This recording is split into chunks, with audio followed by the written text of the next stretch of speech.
In the unfortunate event of a car breakdown that leaves you stranded, it's very useful to have a kit of tools and supplies, which you should keep in your car at all times. An emergency kit can mean the difference between being stranded waiting for help and being able to get right back on the road. Here is a list of important supplies to always keep in your car.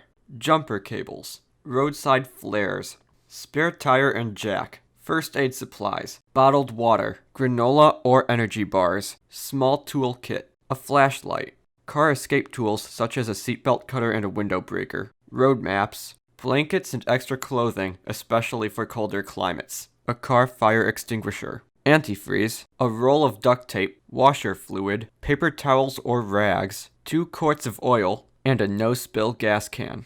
You can often find these items being sold as kits online or at automotive stores.